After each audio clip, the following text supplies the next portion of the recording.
Good evening दोस्तों, आप सभी के लिए। और दोस्तों मुझे उम्मीद है आपकी पढ़ाई जो है दोस्तों अच्छी चल रही होगी, बेहतर चल रही होगी, बेस्ट चल रही होगी। और दोस्तों जितने भी आपके लिए प्रैक्टिस सेट मैं आपके लिए उपलब्ध करा रहा हूँ वो सारे प्रैक्टिस सेट आप दोस्तों रेगुलर ले रहे होंगे। और मुझे उम्मीद है दोस्तों प्रैक्टिस सेट भी जो है आपके लिए आपको जो है पसंद आ रहे होंगे, क्योंकि दोस्तों जो कंटेंट मैं आपके लिए उपलब्ध करा रहा हूँ वो कंटेंट आपका दोस्तों प्रीवियस ईयर डाटा के आधार पर है। और दोस्तों देखिए, ये जो कंटेंट डाटा के आधार पर चल रहा है ना, इसी के आधार पर दोस्तों आपको देखिए मैं आपको बता दूं कि कुछ खास ज़्यादा अंतर होने वाला नहीं है। पैटर्न यही रहेगा, क्वेश्चन का पूछने का तरीका यही रहेगा दोस्तों। इसी प्रकार के क्वेश्चन आपसे पूछे जाएंगे। तो दोस्तों अगर इस पैटर्न को आप फॉलो कर लेते हो, ठीक है, तो भी दोस्तों आपके लिए बहुत ज़्यादा बेनिफिट होने वाला है। और मैं आपको बता दोस्तों, जितना भी पेपर आपसे पूछा जाता है वो आपका दोस्तों प्रीवियस ईयर के डाटा के आधार पर ही 80% डाटा आपसे वहाँ पर पूछ लिया जाता है। तो दोस्तों जितने प्रैक्टिस सेट मैं आपके लिए उपलब्ध करा रहा हूँ सारे प्रैक्टिस सेट आप रेगुलर लगाएं, बहुत ज़्यादा बेनिफिट आपके लिए होने वाला है। ठीक है, तो चलिए दोस्तों आज शुरू करते हैं वीडियो। और इसमें दोस्तों इलेक्ट्रिशियन का पार्ट जो आपका है दोस्तों, पार्ट बी के जो आपके 40% पहले करा चुका था मैं, आज ये आपके 35% है। और इसमें जितने भी प्रश्न पूछे गए हैं यानी इलेक्ट्रिशियन का पूरा पार्ट आपका खत्म होने वाला है। तो चलिए दोस्तों शुरू करते हैं बिना किसी देरी के। और अभी तक चैनल को आपने सब्सक्राइब नहीं किया है तो प्लीज़ दोस्तों आपसे रिक्वेस्ट है कि चैनल को सब्सक्राइब करके साथ में ऑल वाला बेल आइकन जरूर दबा लें दोस्तों, ताकि मेरी आने वाली हर वीडियो का नोटिफिकेशन सबसे पहले दोस्तों आपके पास पहुंच सके। और वीडियो अगर आपको अच्छी लगे तो वीडियो को लाइक करना है दोस्तों, शेयर करना है, और वीडियो पर लास्ट तक आपको जरूर बने रहना है। हर प्रश्न को, हर क्वेश्चन को आपको समझना है। तो देखिए दोस्तों फर्स्ट प्रश्न है ये रहा। यहाँ आपसे पूछा गया था कि अंतः ध्रुवी, जैसे दोस्तों हम इंटरपोल कहते हैं, वाइडिंग निम्नलिखित में से किसके साथ श्रेणी क्रम में संयोजित होती है। ये अंतः ध्रुवी यानी दोस्तों इंटरपोल वाइडिंग जो है निम्नलिखित में से किसके साथ श्रेणी क्रम में जुड़ी होती है, ये आपसे पूछा गया है। तो किसके साथ दोस्तों, आर्मेचर बाइंडिंग के साथ, आर्मेचर बाइंडिंग के साथ। ऑप्शन नंबर 1 आपका सही आंसर होगा। अगला प्रश्न है ये रहा दोस्तों। यहाँ आपसे पूछा गया था डिस्टकारी यानी रेक्टिफायर परिपथ में फिल्टर कैपेसिटर का कार्य डैश को कम करना है। यानी कैपेसिटर जो होता है दोस्तों डिस्टकारी में यानी रेक्टिफायर में, उस परिपथ में जो कैपेसिटर लगा होता है वह किसके कार्य को कम करता है। तो किस कार्य को कम करता है दोस्तों, उर्मिका यानी रिपल को। ऑप्शन नंबर 3 आपका सही आंसर होगा। अगला प्रश्न है ये रहा दोस्तों। यहाँ आपसे पूछा गया था भारत में अधिकांशतः बिजली उत्पन्न की जाती है, तो किसके द्वारा दोस्तों, ताप विद्युत संयंत्रों के द्वारा। ऑप्शन नंबर 2 आपका सही आंसर होगा। अगला प्रश्न है ये रहा। यहाँ आपसे पूछा गया था कि सामान्य आयु और स्वास्थ्य वाले व्यक्ति के शरीर का प्रतिरोध मान क्या होगा। तो क्या होगा दोस्तों, 1 किलो ओम। ऑप्शन नंबर 2 आपका सही आंसर होगा। अगला प्रश्न है ये रहा दोस्तों। घर के बाहर लगाई जाने वाली लाइट की अंतर्वेशन सुरक्षा यानी दोस्तों इंग्रेशन प्रोटेक्शन रेटिंग क्या होती है। तो ये होती है दोस्तों IP65। ऑप्शन नंबर 3 आपका सही आंसर होगा। और दोस्तों मैं आपको बता दूं कि बेसिक साइंस और इंजीनियरिंग ड्राइंग की थ्योरी में आपके लिए करा चुका हूं। तो दोस्तों जिन स्टूडेंटों ने अभी तक अपनी तैयारी स्टार्ट नहीं की है वो इंतज़ार में हैं कि अभी हमारा CVT 1 का रिजल्ट आ जाए तब जाकर हम तैयारी करेंगे। तो दोस्तों देखिए, जैसे ही CVT 1 का रिजल्ट आएगा आपके पास कुछ ज़्यादा समय नहीं बचेगा। तो आपसे रिक्वेस्ट है दोस्तों अभी से आप तैयारी में लग जाएं, उस थ्योरी को कंप्लीट करें, वहाँ से नोट्स बनाएं, रिवाइज करें, ठीक है। और जो प्रैक्टिस सेट मैं आपके लिए उपलब्ध करा रहा हूँ वो आप रेगुलर लगाते रहें। चलिए अगला प्रश्न देखते हैं। ये रहा दोस्तों। यहाँ आपसे पूछा गया था निम्नलिखित में से किस वजह से तुल्यकालन की ब्राइट लैंप विधि को डार्क लैंप विधि पर वरीयता दी जाती है। निम्नलिखित में से किस वजह से तुल्यकालन की लाइट लैंप विधि को डार्क लैंप विधि पर वरीयता दी जाती है। तो किस विधि पर दोस्तों, तीक्ष्ण और एकदम सटीक तुल्यकालन विधि के आधार पर। ऑप्शन नंबर 3 आपका सही आंसर होगा। चलिए दोस्तों अगला प्रश्न देखते हैं। और यहाँ आपसे पूछा गया था कि भारत के घरों में सिंगल फेज सप्लाई वोल्टेज किस रूप में होता है। तो ये होता है दोस्तों आरएमएस वोल्टेज के रूप में। ऑप्शन नंबर 2 आपका सही आंसर होगा। अगला प्रश्न है, ये रहा। इस प्रश्न में आपसे पूछा गया था दोस्तों कि दिए गए विकल्पों में से उपभोक्ता वितरण के लिए प्रयुक्त ट्रांसफार्मर कुंडलन, जिसे दोस्तों बाइंडिंग कहते हैं, कुंडलन परिवर्तन की पहचान कीजिए। जो उपभोक्ता वितरण के लिए जो ट्रांसफार्मर जो दिए जाते हैं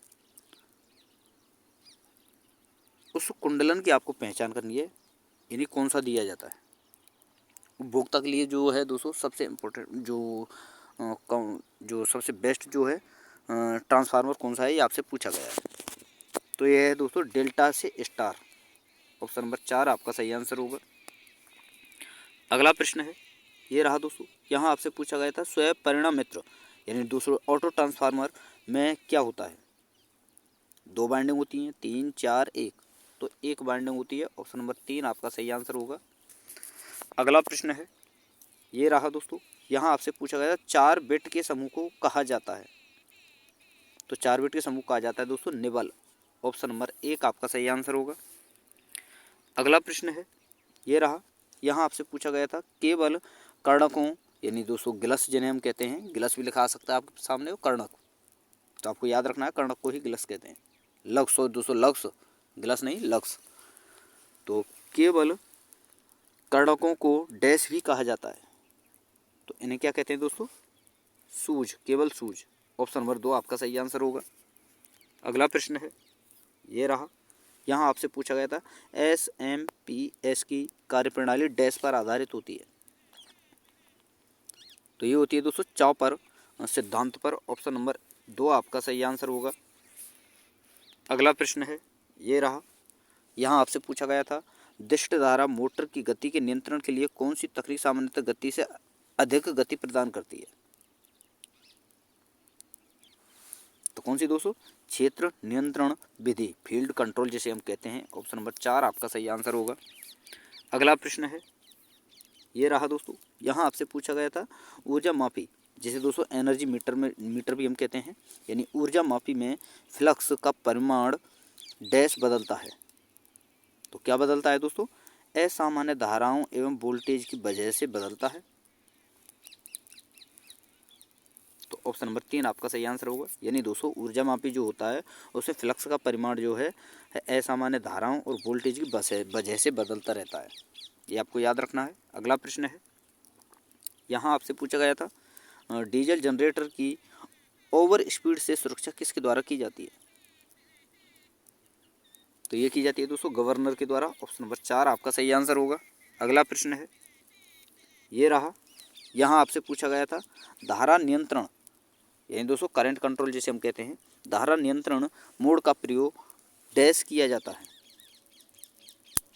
तो किसके लिए किया जाता है दोस्तों, बैटरी की सतत चार्जिंग के लिए दोस्तों। ऑप्शन नंबर 2 आपका सही आंसर होगा। अगला प्रश्न है, ये रहा। यहाँ आपसे पूछा गया था भारत में single phase AC wall socket में आमतौर पर डैश आवृत्ति की आपूर्ति प्रदान की जाती है। तो कितनी आवृत्ति की दोस्तों, 50 हर्ट्ज की। ऑप्शन नंबर 3 आपका सही आंसर होगा। अगला प्रश्न है, ये रहा। यहाँ आपसे पूछा गया था ट्रांसफार्मर ऑयल की पैरा विद्युत सामर्थ्य प्रति मिमी यानी दोस्तों MM जिसे हम कहते हैं डैश होने की अपेक्षा की जाती है। तो कितनी दोस्तों, 30 किलोवाट। यानी दोस्तों ट्रांसफार्मर ऑयल की पैरा विद्युत सामर्थ्य प्रति MM 30 किलोवाट होने की अपेक्षा की जाती है। ऑप्शन नंबर 4 आपका सही आंसर होगा। अगला प्रश्न है, ये रहा दोस्तों। यहाँ आपसे पूछा गया था 3 फेज मोटर के लिए निम्न में से कौन सा सत्य है। तो 3 फेज जो मोटर होती हैं दोस्तों यह स्वयं परिवर्तित होती है तथा अचल कुंडलियों की आवश्यकता इनमें होती है। तो ऑप्शन नंबर 2 आपका सही आंसर होगा। अगला प्रश्न है, ये रहा। यहाँ आपसे पूछा गया था 10 ओम के प्रतिरोध को एक 100 वोल्टेज डीसी के स्रोत से जोड़ा गया है, तो इस परिपथ से प्रवाहित होने वाली धारा का मान क्या है? तो इसका आंसर दोस्तों आपको कमेंट में बताना है, क्या होगा। बहुत इजी क्वेश्चन है, बताओ कि इसमें दिया हुआ है। चलो छोड़ो, धारा का मान पूछा है, आई बराबर V/R होता है, ठीक है, V/R। तो 100/10 वो 210, तो आई का मान आएगा 10 एम्पियर। ऑप्शन नंबर 3 आपका सही आंसर होगा। अगला प्रश्न है, ये रहा। यहाँ आपसे पूछा गया था the heating element in A toaster is made of dash wire, यानी दोस्तों जो आपका जो टोस्टर होता है उसमें जो हीटिंग के लिए जो एलिमेंट जो तत्व प्रयोग किया जाता है वह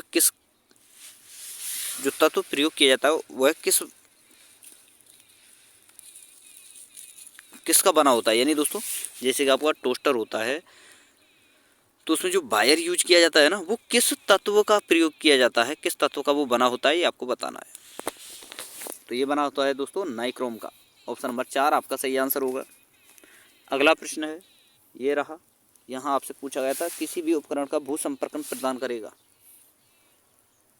तो भू संपर्कन के लिए संभव न्यूनतम प्रतिरोध पथ। ऑप्शन नंबर 1 आपका सही आंसर होगा। अगला प्रश्न है, ये रहा। यहाँ पूछा गया था जनरेटर के इंस्टॉलेशन के दौरान यह सावधानी पूर्वक सुनिश्चित किया जाना चाहिए कि जनरेटर के टर्मिनल और सभी नियंत्रण वायरिंग सही हों ताकि डैश का क्रम प्रणाली के साथ मेल खाता हो। तो किसके साथ दोस्तों? फेज अनुक्रम के साथ मेल खाता हो। यानी दोस्तों जनरेटर के इंस्टॉलेशन के दौरान यह सावधानी पूर्वक सुनिश्चित करना चाहिए कि जनरेटर के टर्मिनल और सभी नियंत्रण वायरिंग सही हो ताकि फेज अनुक्रम का क्रम प्रणाली के साथ मेल खाता हो। तो ऑप्शन नंबर 4 आपका सही आंसर होगा ना। अगला प्रश्न है, ये रहा। यहाँ आपसे पूछा गया था शुष्क सेल का विद्युत वाहक बल लगभग कितना होता है, तो ये होता है दोस्तों 1.5 वोल्टेज। ऑप्शन नंबर 2 आपका सही आंसर होगा। अगला प्रश्न है, ये रहा। यहाँ पूछा गया था किसी फ्यूज का फ्यूजिंग एलिमेंट डैश से बना होता है,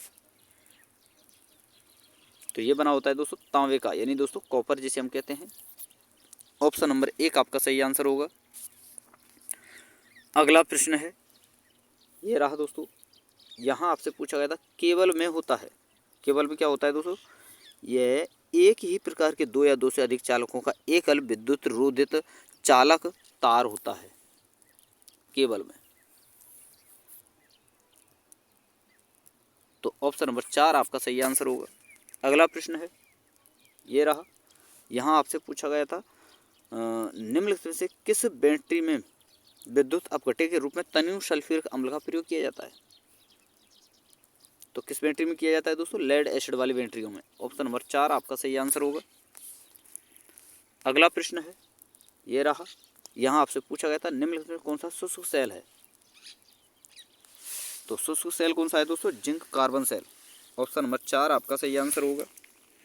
अगला प्रश्न है, ये आपसे पूछा गया था, ये रहा कि यदि प्रचालन धारा 10 एम्पियर से 100 एम्पियर के बीच है तो परिपथ को सुरक्षित ढंग से ब्रेक करने के लिए किस उपकरण का प्रयोग किया जाएगा, तो ये किया जाएगा दोस्तों MCCB का। ऑप्शन नंबर 2 आपका सही आंसर होगा। अगला प्रश्न है, ये रहा। पूछा गया है दोस्तों इंटीग्रेटेड इंस्ट्रूमेंट का एक उदाहरण कौन सा है, तो इंटीग्रेटेड इंस्ट्रूमेंट का उदाहरण कौन सा है दोस्तों? Ampere over metre. Option number 3 आपका सही आंसर होगा। अगला प्रश्न है, ये रहा दोस्तों। यहाँ आपसे पूछा गया था एकल फेज प्रेरण मोटर, जिसे दोस्तों हम सिंगल फेज इंडक्शन मोटर भी कहते हैं, में संधारित्र यानी दोस्तों कैपेसिटर का कार्य क्या होता है। यानी दोस्तों एकल फेज प्रेरण जो मोटर होती है इसमें संधारित्र यानी कैपेसिटर का जो कार्य होता है वह क्या होता है, तो क्या होता है दोस्तों? उच्च प्रवर्तन आघूर्ण, जिसे दोस्तों स्टार्टिंग टॉर्क भी हम कहते हैं, उसको प्रदान करना, यानी उच्च प्रवर्तन आघूर्ण प्रदान करना। ऑप्शन नंबर 1 आपका सही आंसर होगा। अगला प्रश्न है ये रहा, यहाँ आपसे पूछा गया था सिंगल फेज मोटरों में उपयोग किया जाने वाला प्रवर्तक संधारित्र स्टार्टिंग कैपेसिटर जिसे हम कहते हैं, निम्नलिखित में से कौन सा है? तो कौन सा है दोस्तों? विद्युत अपघटनी संधारित्र। ऑप्शन नंबर 3 आपका सही आंसर होगा। अगला प्रश्न है ये रहा, आपसे पूछा गया है दिए गए चित्र में परिपथ की पहचान करें। ये किस प्रकार का परिपथ है? तो ये दोस्तों धारा नियंत्रण धारा स्रोत परिपथ है। ऑप्शन नंबर 1 आपका सही आंसर होगा। अगला प्रश्न है ये रहा, यहाँ आपसे पूछा गया था साधारण मिक्सर कितनी विद्युत शक्ति लेता है? तो ये लेता है दोस्तों आपका 400 वाट की। ऑप्शन नंबर 3 आपका सही आंसर होगा। तो दोस्तों इलेक्ट्रीशियन ट्रेड से आपके जो टोटल प्रश्न बने थे पार्ट बी के, वो टोटल मैंने आपके लिए करा दिए हैं। तो दोस्तों वीडियो अगर आपको अच्छी लगी हो तो वीडियो को लाइक कर देना है दोस्तों, शेयर कर देना है, और अभी तक जिन स्टूडेंटों ने चैनल को सब्सक्राइब नहीं किया है या चैनल पर पहली बार विजिट करें, उनसे रिक्वेस्ट है दोस्तों कि चैनल को सब्सक्राइब करके साथ में ऑल वाला बेल आइकन जरूर दबा लें दोस्तों, ताकि मेरी आने वाली हर वीडियो का नोटिफिकेशन सबसे पहले दोस्तों आपके पास पहुँच सके। वो वीडियो अगर आपको अच्छी लगी तो वीडियो को लाइक जरूर करें दोस्तों, शेयर करें। तो थैंक यू दोस्तों, धन्यवाद। फिर मिलते हैं नई वीडियो के साथ।